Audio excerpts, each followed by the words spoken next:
Society today is composed of a series of institutions. From political institutions, legal institutions, religious institutions, to institutions of social class, familial values, and occupational specialization. It is obvious the profound influence these traditionalized structures have in shaping our understandings and perspectives. Yet, of all the social institutions we are born into, directed by, and conditioned upon, there seems to be no system as taken for granted and misunderstood as the monetary system. Taking on nearly religious proportions, the established monetary institution exists as one of the most unquestioned forms of faith there is.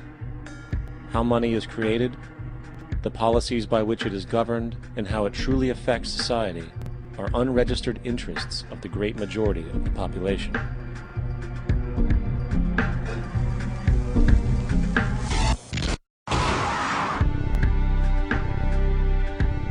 In a world where 1% of the population owns 40% of the planet's wealth, in a world where 34,000 children die every single day from poverty and preventable diseases, and where 50% of the world's population lives on less than $2 a day, one thing is clear: something is very wrong. And whether we are aware of it or not, the lifeblood of all of our established institutions, and thus society itself, is money. Therefore, understanding this institution of monetary policy is critical to understanding why our lives are the way they are. Unfortunately, economics is often viewed with confusion and boredom. Endless streams of financial jargon, coupled with intimidating mathematics, quickly deters people from attempts at understanding it. However, the fact is, the complexity associated with the financial system is a mere mask, designed to conceal one of the most socially paralyzing structures humanity has ever endured.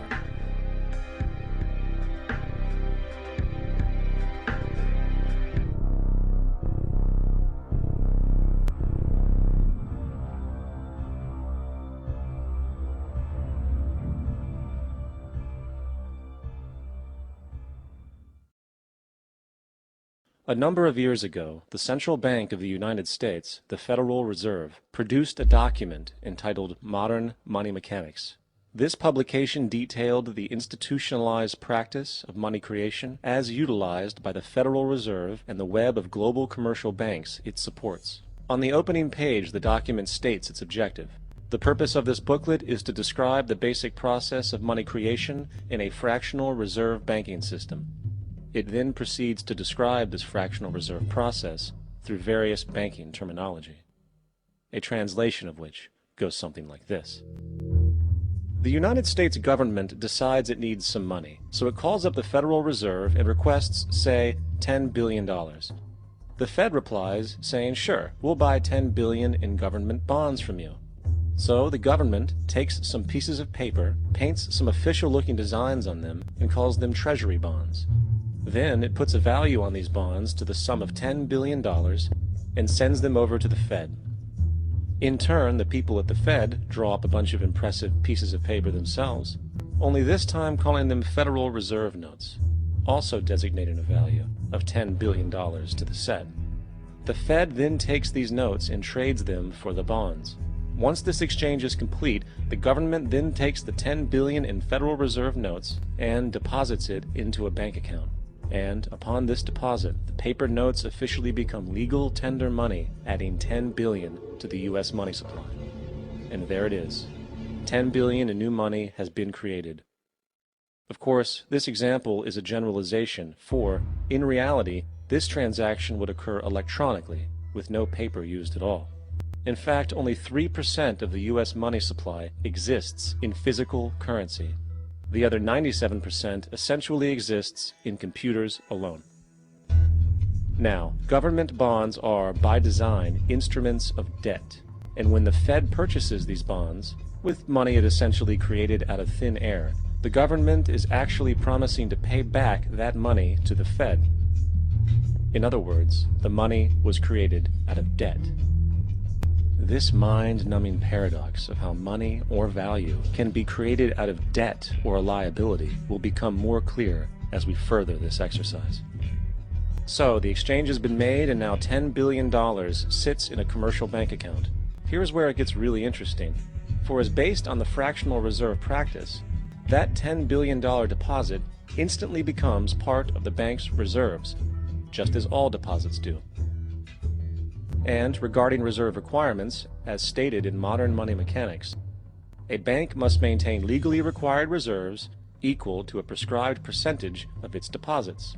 It then quantifies this by stating, under current regulations, the reserve requirement against most transaction accounts is 10%.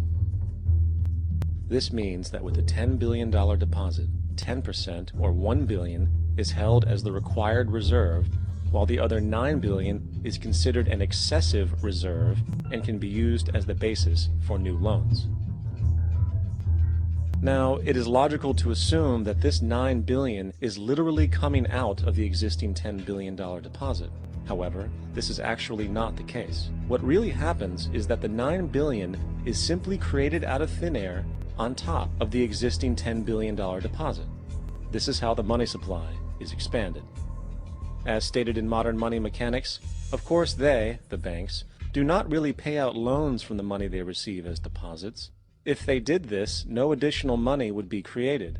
What they do when they make loans is to accept promissory notes, loan contracts, in exchange for credits, money, to the borrower's transaction accounts. In other words, the $9 billion can be created out of nothing simply because there is a demand for such a loan and that there is a $10 billion deposit to satisfy the reserve requirements. Now, let's assume that somebody walks into this bank and borrows the newly available $9 billion. They will then most likely take that money and deposit it into their own bank account. The process then repeats, for that deposit becomes part of the bank's reserves. 10% is isolated, and in turn 90% of the $9 billion, or $8.1 billion, is now available as newly created money for more loans. And of course, that 8.1 can be loaned out and redeposited, creating an additional 7.2 billion, to 6.5 billion, to 5.9 billion, etc. This deposit money creation loan cycle can technically go on to infinity.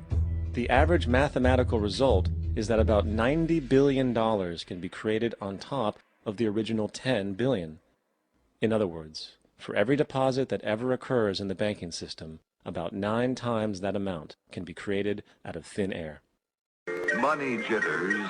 Ask the obliging Bank of America for a jar of soothing instant money, M-O-N-E-Y, in the form of a convenient personal loan.